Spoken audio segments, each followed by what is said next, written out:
जा रहा हूँ। तो आज हमारा टॉपिक है PMMC instrument, means permanent magnet moving coil instrument.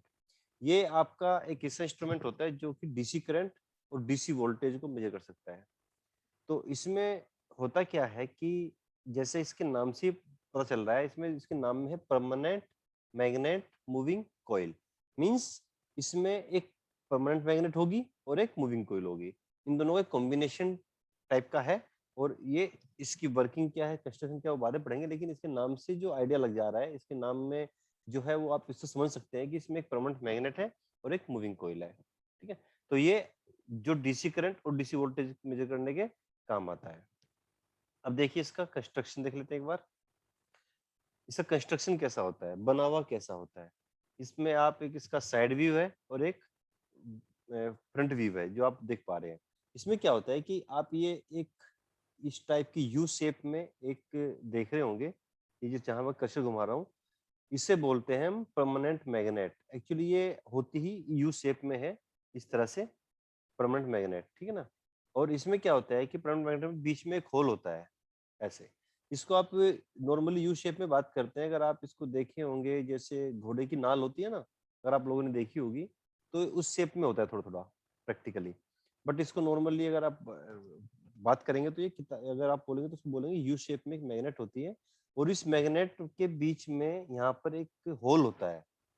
इस होल में एक कोयल लगी होती है, जो कि मूविंग कोयल होती है। इस मूविंग कोयल में कुछ वायर्स होती हैं। वो वायर मींस इसमें नंबर ऑफ टर्न्स कुछ लपेटे हुए होती है। तो ये इस तरह से आपकी ये बीच में लगी हुई, इसे बोलते हैं मूविंग कोयल। इस मूविंग कोयल के साथ एक पॉइंटर अटैच होता है। ये एक पॉइंटर है, ये जहां पर मैं कर्सर दिखा रहा हूँ।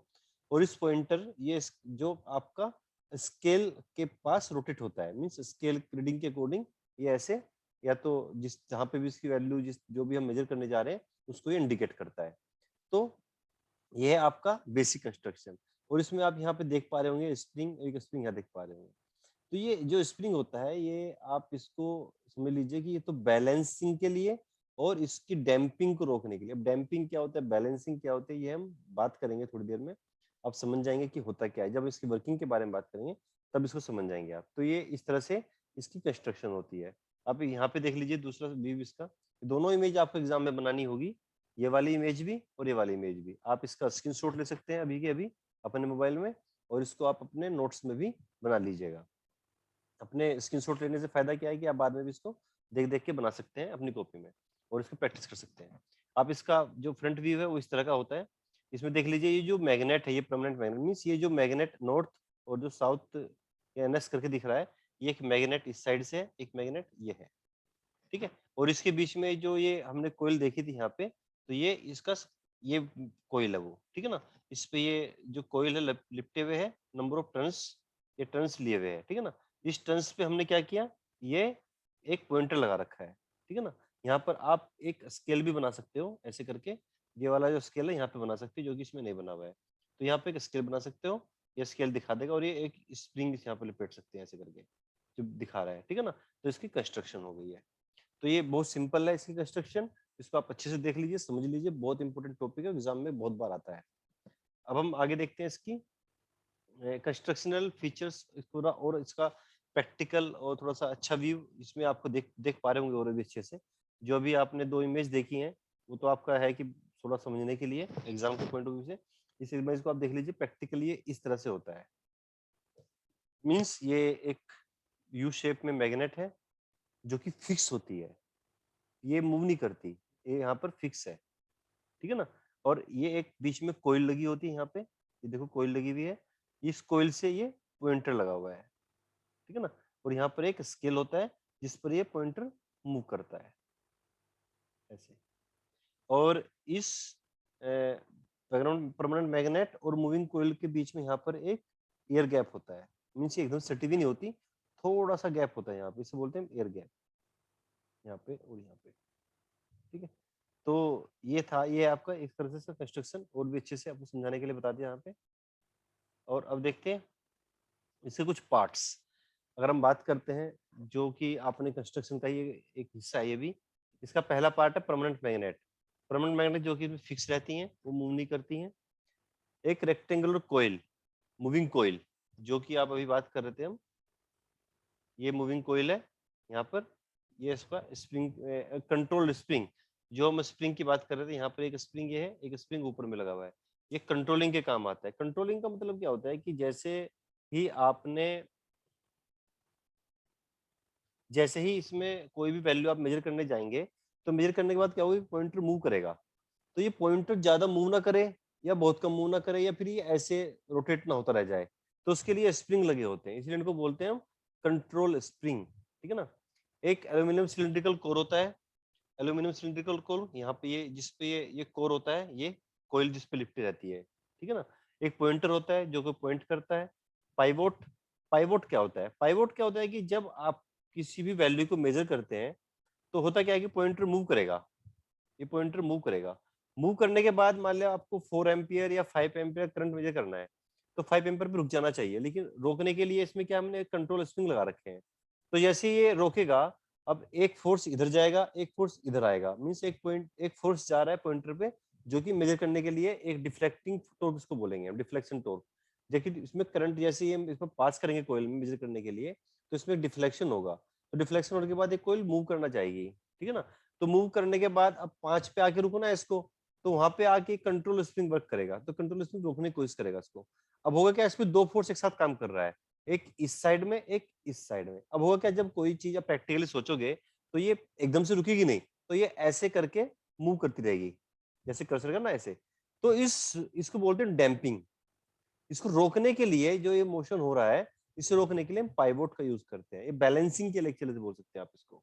स्केल और डस्ट प्रूफ केस, ये जो पूरा जिसके अंदर ये लगा रहता है, जिसके अंदर पूरा सिस्टम लगा देते हैं, उसके केस होता है, एक डिब्बा होता है जिसको डस्ट प्रूफ केस बोलते हैं। स्केल आपको पता ही होता है, इसके लिए यहाँ पे आप वैल्यू मेजर करते हैं। तो ये था इसकी कंस्ट्रक्शन अभी तक। ठीक है, तो इसकी कंस्ट्रक्शन के पार्ट हमने बात कर लिया है। अब होता क्या है, इसकी वर्किंग के बारे में बात करते हैं हम। जिस करंट को या जिस भी डीसी वैल्यू को हम इससे मेजर करना चाहेंगे, करंट से, इस पीएमसी इंस्ट्रूमेंट से, उस करंट को या उस वैल्यू को या उस डीसी वैल्यू, करंट, वोल्टेज या आपका रेजिस्टेंस को, जो वैल्यू मेजर करना चाह रहे हैं, तो उसको हम कोयल में पास करेंगे। अब आप इसको समझ लीजिए कि जो इसकी वर्किंग होती है, वो आपका फ्लेमिंग का जो लेफ्ट हैंड रूल होता है, फ्लेमिंग का लेफ्ट हैंड रूल आपने इलेक्ट्रिकल में पढ़ा होगा, उस पर वर्क करता है। फ्लेमिंग का लेफ्ट हैंड रूल क्या कहता है कि जब हम किसी भी चुंबकीय क्षेत्र में, ठीक है ना, मीन्स कोई चुंबकीय क्षेत्र है जिसकी दिशा, अगर आप अपना लेफ्ट हैंड लोगे और लेफ्ट हैंड की थंब मैं आपको दिखाने की कोशिश करता हूँ,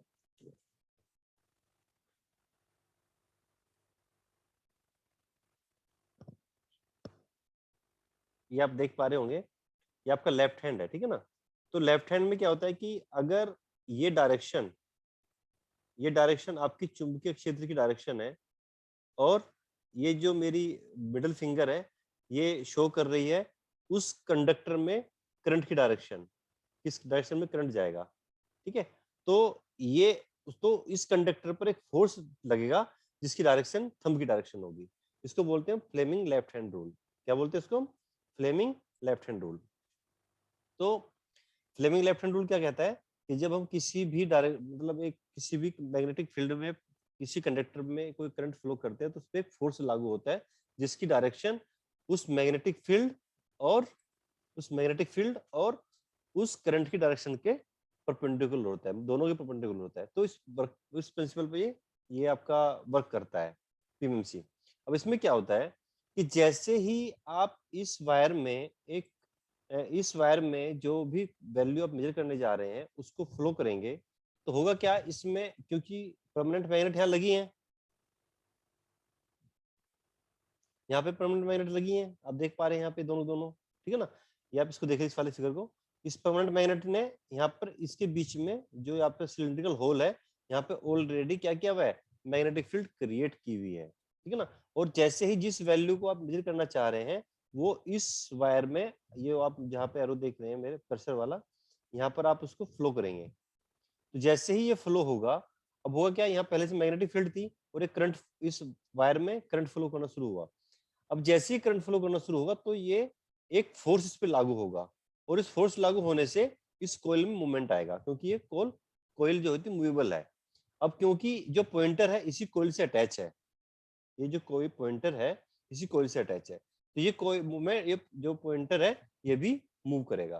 तो जो ये फोर्स है जो इसको मूव कराएगा, इसको बोलते हैं डिफ्लेक्टिंग टॉर्क। क्या बोलते हैं इसको? Deflecting torque. तो अब डिफ्लेक्टिंग टॉर्क इसमें लग गया, ठीक है, डिफ्लेक्टिंग टॉर्क इसमें लग गया। अब इसको हमें रोकना भी है, यानी डिफ्लेक्टिंग टॉर्क लगने से अब क्या होगा, इसका स्केल में मूवमेंट आएगा। अब स्केल मूवमेंट आने के बाद अब हमने लगा रखे उसमें ये स्प्रिंग, ठीक है ना, 2 स्प्रिंग लगा रखे हैं। अब ये स्प्रिंग क्या करेंगे, जैसे मान लिया हमको 4 एम्पियर का करंट हमने इसमें अप्लाई किया जिसको मेजर करना है सपोज, तो वो क्या करेगा, पॉइंटर 4 पे जाकर रुकना चाहिए। अदरवाइज क्या होगा, अगर मान लिया इसको रोकेंगे नहीं तो ये मूवमेंट तो पॉइंटर में स्टार्ट हो गया, और जिससे पॉइंटर है मूवमेंट होता होता आखिर तक जाएगा, रुकेगा नहीं। तो रोकने के लिए इसमें कंट्रोलिंग टॉर्क की जरूरत होती है। कंट्रोलिंग टॉर्क जो देता है, कि कौन देता है, ये कंट्रोलिंग स्प्रिंग देते हैं, ठीक है ना। तो उसको रोकेंगे। अब होगा क्या, अब हुआ क्या कि कंट्रोलिंग टॉर्क इसको रोकेंगे और एक डिफ्लेक्टिंग टॉर्क इसको मूवमेंट करने के लिए कहेगा कि तू मूव हो भाई, मूव हो। अब ये कंट्रोलिंग टॉर्क इसको रोक रहा है कि रुक। अब इस पे 2 टॉर्क लागू हो जाएंगे। अब टॉर्क लगने से क्या होगा कि दोनों की दोनों टॉर्क लगने के लिए इसमें एक, मतलब ये रुके, एक पॉइंट जगह ना रुक के इसमें ऐसे मूवमेंट होता रहेगा। अब आप अगर मेजर करना चाहेंगे वैल्यू, क्या मेजर कर पाएंगे? नहीं कर पाएंगे, क्योंकि मान लिया अगर वो 5 पे रुकना चाहिए तो वो 4.5 और 5.5 के बीच में मूवमेंट ऐसे कर रहा है बार बार बार बार। इसे बोलते हैं डैम्पिंग। अब इस मूवमेंट को रोकने के लिए, इस डैम्पिंग को रोकने के लिए हमें एक टॉर्क की जरूरत होती है, जिसे बोलते हैं हम डैम्पिंग टॉर्क। क्या बोलते हैं इसको? Damping torque. तो ये 3 टाइप के टॉर्क, आपके 3 टाइप के फोर्सेस इस पे वर्क करते हैं इस वाले पीएमसी इंस्ट्रूमेंट में। Number 1 deflection torque, number 2 controlling torque, number 3 damping torque. तो ये पॉइंटर पे तीनों टॉर्क लग के तब जाके उसकी वैल्यू आप मेजर कर पाते हैं। एक बार इसको देख लीजिए अच्छे से, इसको अच्छे से देख लीजिए दोबारा से कि ये डिफ्लेक्टिंग टॉर्क है, ये परमानेंट मैग्नेट है। आप इसको देख लीजिए कि जैसे ही ये आपका अभी कुछ नहीं इसमें करंट मैंने फ्लो किया, फिर से बता रहा हूँ आपको फोटो की हेल्प से, कि जैसे ही आपने ये मैग्नेट लगाई हुई है तो ये मैग्नेट से क्या होगा, इसमें मैग्नेटिक फील्ड क्रिएट होगी, ठीक है ना। अब मैग्नेटिक फील्ड क्रिएट होने से क्या होगा कि यहाँ पर ऑलरेडी एक मैग्नेटिक फील्ड क्रिएट कर दी हमने इसमें परमानेंट मैग्नेट से। अब इसमें क्या होगा, जैसे ही आप इस कोयल में करंट फ्लो करेंगे तो होगा क्या, इस करंट में, इसमें एक, इस डायरेक्शन में ये कोयल है जो इस डायरेक्शन में, मान ले सपोज ये इस डायरेक्शन में आपने करंट फ्लो किया, और चूंकि ये आपकी डायरेक्शन है फील्ड की, तो फ्लेमिंग्स का जो लेफ्ट हैंड रूल क्या कहता है कि इन दोनों के परपेंडिकुलर एक टॉर्क, इसमें एक फोर्स लगेगा। तो चूंकि ये फोर्स, ये जो कोयल है इसमें इस फोर्स की वजह से क्या होगा, मूवमेंट होगा। और चूंकि जो पॉइंटर होता है वो इसी पे लगा होता है, तो वो पॉइंटर भी इसी के साथ मूव करेगा। ये देखो ये पॉइंटर यहाँ पे, जैसे आप इस पे लगाएंगे तो ये पॉइंटर भी आपका मूव करेगा, ठीक है ना। तो इसको ये डिफ्लेक्टिंग टॉर्क की वजह से मूव करता है। तो आपको अगर कोई पूछता है कि ये मूव कैसे करता है, ये क्यों मूव होता है, तो मेरे ख्याल से आप समझ गए होंगे। अब इसका डिफ्लेक्टिंग जो टॉर्क होता है टीडी, उसकी वैल्यू कैसे निकलती है, उसका भी एक फार्मूला है, ये देख लीजिए आप। ये डिफ्लेक्टिंग टॉर्क होता है, ये क्या होता है कि आपका डिपेंड करता है कि number of turns, N is number of turns in the coil, means जो ये कोयल है इसके, इसमें नंबर ऑफ टर्न्स कितने हैं, इसमें नंबर ऑफ टर्न्स कितने हैं, तो इस पर डिपेंड करेगा। इनटू ए क्या है आपका, area, area of cross section, means जो कोयल है आपने कितनी मोटी या पतली यूज करी है, इसका जो एरिया ऑफ क्रॉस सेक्शन है, कितनी मोटाई है इसकी, एरिया ऑफ क्रॉस सेक्शन होता है कि ये वाली कितनी जो अगर आप वायर ऊपर से देखोगे तो उस ऊपर का एरिया कितना होता है उस वायर का, तो ये वो उस पर डिपेंड करता है। तीसरा होता है जो मैग्नेटिक फील्ड वहां पे क्रिएट हुई है, बी, है ना, उस पर डिपेंड करता है। आई इज द एम्पियर जिसको आप करंट को मेजर करना चाह रहे हो, तो ये टीडी जो डिपेंड करता है किस पे डिपेंड करता है, एन ए बी आई, तो इन पर डिपेंड करता है। तो आप यहाँ पे अच्छे से देखिए डायग्राम को, अच्छे से समझाया गया इसमें। इसको हम वो डिफ्लेक्शन टॉर्क की बात करेंगे, अब कंट्रोलिंग टॉर्क की बात करते हैं। अब क्या होगा कि देखिए जो मैं समझाने की कोशिश कर रहा था वहां पे, कि जैसे ही ये इस स्प्रिंग में करंट अपने फ्लो किया और इस कोयल में मूवमेंट आया, इस कोयल से आपने डिफ्लेक्टिंग टॉर्क ने क्या किया, इस पॉइंटर को मूवमेंट दिया, ठीक है ना, इस साइड में ये मूवमेंट आया इस साइड में। अब क्या हुआ, स्प्रिंग लगे हुए वहां पे, वो स्प्रिंग क्या करेंगे, इसको कंट्रोल करने की कोशिश करेंगे, जो इसकी वैल्यू होगी वहां पे, ठीक है ना। तो कंट्रोलिंग टॉर्क किसको बोलते हैं, तो वो कंट्रोलिंग फोर्सेस पे लागू होगा और वो यहाँ पे इसको रोक देगा। अब रोकने के बाद क्या होगा, वो ऐसे मूव करेगा। तो इस मूवमेंट के लिए जो पाइवोट हमने लगाया है वहां पे, जो एल्यूमिनियम कोयल का हेल्प से वहां पे देखा था आपने पहले, तो इस मोशन को रोकने के लिए हम इसमें क्या करते हैं, डैम्पिंग फोर्स अप्लाई करते हैं। Damping force, damping force apply करने से क्या होगा, उसका जो आपका डैम्पिंग है, ये जो एक्चुअली ये जो मूवमेंट हो रहा था इस तरह से, मीन्स जैसे ही आपने अप्लाई किया, ये इधर आएगा, फिर ये इधर आएगा, मीन्स ये मूवमेंट ऐसे होता रहेगा। तो इस ऑसिलेशन को रोकने के लिए डैम्पिंग टॉर्क की हेल्प से हम इसको रोक लेते हैं, और ये आपका वैल्यू, स्थिर वैल्यू दे देता है। तो इस तरह से आपका पूरा ये पीएमसी इंस्ट्रूमेंट वर्क करता है। अब ये जो पीएमसी इंस्ट्रूमेंट है, इसकी पूरी वर्किंग, कंस्ट्रक्शन, और इसमें कौन कौन से टॉर्क होते हैं, 3 टॉर्क होते हैं, इनको आप अच्छे से समझ लीजिए। और इसमें एक खास इसकी जो सबसे बड़ी दिक्कत है, वो ये है कि ये सिर्फ और सिर्फ डीसी वैल्यू को मेजर कर पाता है, एसी वैल्यू को मेजर नहीं कर पाता है। डीसी को क्यों मेजर कर पाता है, एसी को क्यों नहीं मेजर कर पाता, उसको मैं नेक्स्ट लेक्चर में या थोड़ी देर में बताता हूँ अभी आपको। तो अब हम बात करते हैं इसके कुछ एडवांटेजेस के बारे में, कुछ लाभ के बारे में, कि जो पीएमसी इंस्ट्रूमेंट से क्या फायदे हैं। सबसे पहला फायदा हो तो क्या होता है कि इसका जो स्केल होता है यूनिफॉर्म होता है, वो स्केल इसका कांस्टेंट वैल्यू देता है, जैसे 1 2 3 4 5 6 7 ऐसे। दूसरा इसका फायदा होता है कि पावर कंजप्शन क्या बहुत कम होती है। इसके अंदर जो पावर कंजप्शन होती है, इंस्ट्रूमेंट की जो इंटरनल पावर कंज्यूम करता है, ये बहुत कम करता है। ये लगभग करता है आपका 25 माइक्रोवाट से 200 माइक्रोवाट के बीच में। तो ये भी आप पॉइंट नोट डाउन कर लीजिएगा कि ये फायदे हैं इसका। दूसरा, तीसरा फायदा क्या होता है कि torque to weight ratio can be made high with to we achieve high accuracy. Means जो इसका आपका पीएमसी इंस्ट्रूमेंट का टॉर्क टू वेट रेशियो होता है, वो हाई कर सकते हैं। क्योंकि देखो क्या होता है कि जितना भी ज्यादा टॉर्क क्रिएट होगा, और अगर मशीन का वेट कम है, जितना ज्यादा रेशियो होगा, means torque to weight ratio, उतनी ज्यादा उस मशीन की एक्यूरेसी होती है।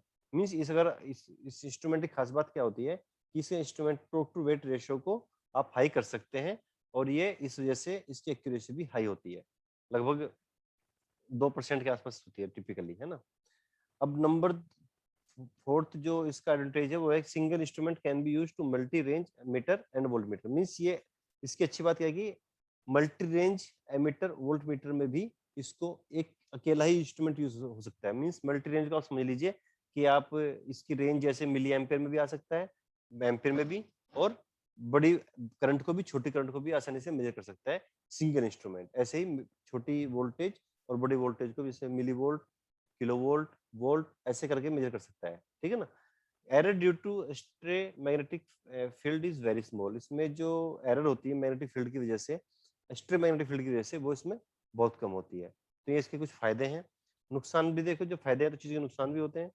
नुकसान क्या होता है कि सबसे बड़ी चीज है कि ये सिर्फ और सिर्फ डीसी करंट के लिए है। अगर हमें एसी करंट मेजर करना होगा तो इसमें एसी करंट नहीं हो पाएगा, ठीक है। दूसरा, ये इंस्ट्रूमेंट काफी कॉस्टली होता है, परमानेंट मैग्नेट इसमें लगी होती है, थोड़ा हैवी भी होता है ये बाकी इंस्ट्रूमेंट के कंपेरिजन में। तीसरा इसका होता है कि variation of magnet strength with time. Means magnet जो स्ट्रेंथ होती है, जैसे जैसे आपका इंस्ट्रूमेंट पुराना होता जाता है, वैसे वैसे ही इस इंस्ट्रूमेंट की जो स्ट्रेंथ होती है वो भी कमजोर होती जाती है।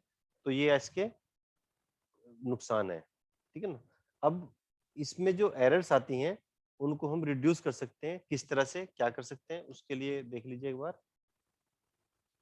Number 1, proper pivoting and balancing weight may be reduce the frictional error. Frictional means जो घर्षण एरर होती है, घर्षण की वजह से, मींस जो आपका पॉइंटर अच्छे से मूव ना कर रहा हो, तो उसको हम रिमूव कर सकते हैं। पाइवोटिंग मींस वो जो पाइवोटिंग हमने लगाया था उसमें, और बैलेंसिंग वेट जो उसको पॉइंटर को बैलेंस रखता है, उसको प्रॉपर यूज करके, उसका प्रॉपर यूज करके पाइवोटिंग और बैलेंसिंग वेट का हम फ्रिक्शनल एरर को रिड्यूस कर सकते हैं। दूसरा होता है, दूसरी एरर कैसे कम करेंगे हम, considering the aging can considering the aging can reduce error due to the magnetic decay। Means अगर जैसे जैसे इसका आपका मैग्नेट, हमने पढ़ा था अभी थोड़ी देर पहले, इसकी लिमिट्स क्या होती है कि इसका जो मैग्नेट होता है वो टाइम के साथ साथ उसका इफेक्ट कम होते जाता है। तो अगर हम इसको कंसिडर करते चले जाएं, तो जो मैग्नेटिक डिके की वजह से एरर आती है वो भी रिड्यूस हो जाती है आसानी से। Manganin in series with coil reduce the temperature effect. Means जो कोयल होती है, अब कोयल में करंट जाएगा, ठीक है ना, तो करंट जाएगा तो हीट भी होगी। अब हीट होने से क्या होगा कि उसका जो आपका मूवमेंट एक्चुअल वैल्यू उसमें आनी चाहिए एरर, जो वैल्यू करंट की आनी चाहिए वोल्टेज की, वो एक्चुअल ना आके वो जो टेम्परेचर हाई होने से उसमें कुछ एक्सटेंशन आ जाता है, मीन्स उसकी लेंथ घट या बढ़ जाती है, बढ़ेगी, है ना, तो उससे कुछ एरर आ जाती है। अगर हम उसमें जो वायर है, कोयल है, वो मैग्नेट का यूज करेंगे तो उसमें हीटिंग इफेक्ट कम होता है, तो उसकी वजह से जो टेम्परेचर इफेक्ट है, हीटिंग इफेक्ट है, उसकी वजह से जो एरर आ रही है वो भी रिड्यूस कर सकते हैं अगर हम उसमें मैग्नेट का कोयल यूज करें। Maintaining to nominal temperature, the stiffness of spring permeability of magnetic core decreases with increase in temperature. Maintaining, अगर हम इसको सही टेम्परेचर पे मेंटेन करके रखें और उसका स्प्रिंग को प्रॉपर इसको सही से केयर करते रहें, तो इस जो इसकी मैग्नेटिक कोड जो होती है, उसका जो परमेबिलिटी होती है म्यू करके, तो उसकी जो वजह से जो एरर होती है, और जो एरर जो उसमें टेम्परेचर बढ़ा देती है उसका, जो अभी थोड़ी देर पहले बात की हमने कि जो कोयल जो परमानेंट जो आपका मैग्नेट होता है, मैग्नेट की जो लाइफ होती है वो धीरे धीरे, जो मैग्नेट का जो इफेक्ट होता है वो धीरे धीरे डिके हो जाता है टाइम के साथ, तो उसमें हम इस तरह से रिड्यूस कर सकते हैं उसको। तो ये आपका है कि इस तरह से हम एरर रिड्यूस कर सकते हैं 4 अलग अलग तरीके से। तो ये था हमारा टॉपिक आज का, परमानेंट मैग्नेट मूविंग कोयल। इसके बारे में हमने पढ़ा कि परमानेंट मैग्नेट मूविंग कोयल होता क्या है। इसके उसके बाद हमने पढ़ा कि इसमें किसी कंस्ट्रक्शन के बारे में पढ़ा, इसमें 3 तरह के टॉर्क पढ़े हमने, पूरा वर्किंग समझा इसका। पूरा वर्किंग समझने के बाद हमने लाभ पढ़े कि क्या क्या लाभ होते हैं और क्या क्या इसकी लिमिटेशंस हैं, और इसमें कैसे हम एरर रिड्यूस कर सकते हैं। ये चीज़ हमने इसके बारे में जानी है। तो ये था हमारा परमानेंट मैग्नेट मूविंग कोयल।